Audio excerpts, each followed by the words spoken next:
Did draw money head coach Edemanda Black Galazis Eddie Etuja na yenremo ewo the super class po ayake krao ampa na dwa era kwasiara ewo otufo setutu na sepe kumase babanyara agoprama so ho beda se butu kumase Asante Kotoko ne Gross Accra House of Folk Eddie Boni Ghana Premier League with 13 na Amos Frimpong dodo na fe Olombo na no tumi penalty say Ghana Premier League 14 na Abrante former captain Ex Asante Kotoko wakasa osin fat irrespective of form guide Kanto Kotoko any House of Folk game ni bia no say ba koda soro ba koda form no edu sembri ya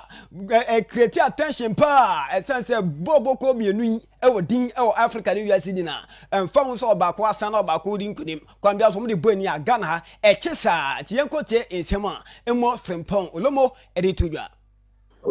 As usual, so the new no Kotoko has support games no, irrespective of former both teams,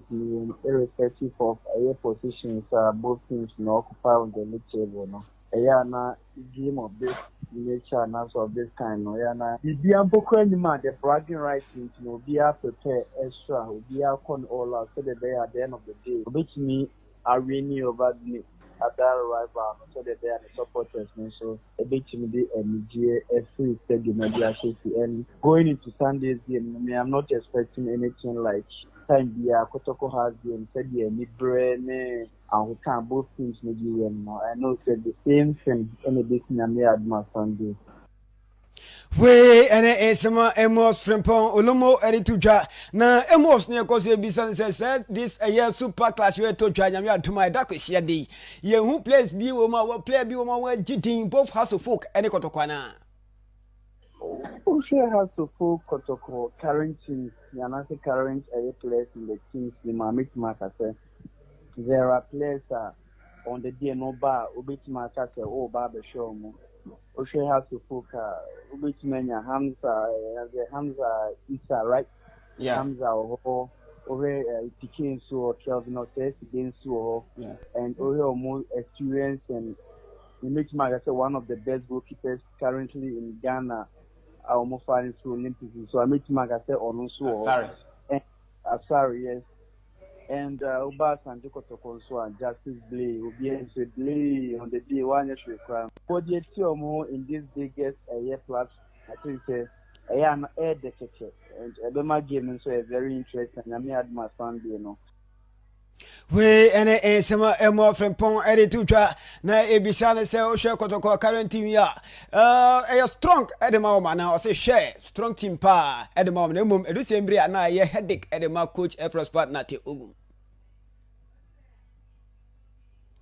Currently, the father Asante Kotoko assemble na meeting I say quality no also the quality in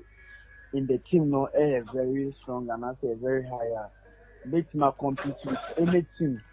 the Ghana Premier League and going into games like this,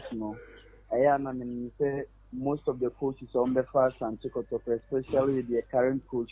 Prosper Nate Ogun. Or a very experienced you will know how to guide the players going into games like this. And you being at the player, games like this, and now my coach be an asset and be a candidate because only the room, a game put in the box or entire season now. So I need to turn my now on the day and your man so uncle it means time will see now. And she going into this game, maybe I said the medical channel. A game be a bear game, a bear on a mere master. We ene esema Amos Frimpong aka Olomo edi etudwa fa ede super class ebe so nyame atuma eda kwesiara no na yemtiemo ewo ensefoforo yewremo ede transfer news na opiema Gross Accra House of Folk akache mani abrepa na House of Folk ne wo mo person beef up mo aroras ne teams nketo de die baro mo ewremo ode division 1 side wa sorry nante wo mo goalkeeper nya 16 year old Abrante FN Usman Rahman se akola no go order no order go pass controfi itomunya abrante na ba pa na se omo kata ekura ne kakra da chi bia se Benjamin Asare ni ho a obetumi abeda go post no mom enso etumi edia momo enti we ne enkomo enso efi house folk akache ba ede ehonkomo so ye de edena wotumi tie no so na udani echiremo krobe kumase Asante Kotoko omo nso eni abriye pa na Asante Kotoko so epe Walid ne mafoseni o sia kandima iso Atraman FC na ntie betotwa echema Walid ne sika edi atu na chenye sika wa na se over 100,000 and da abrante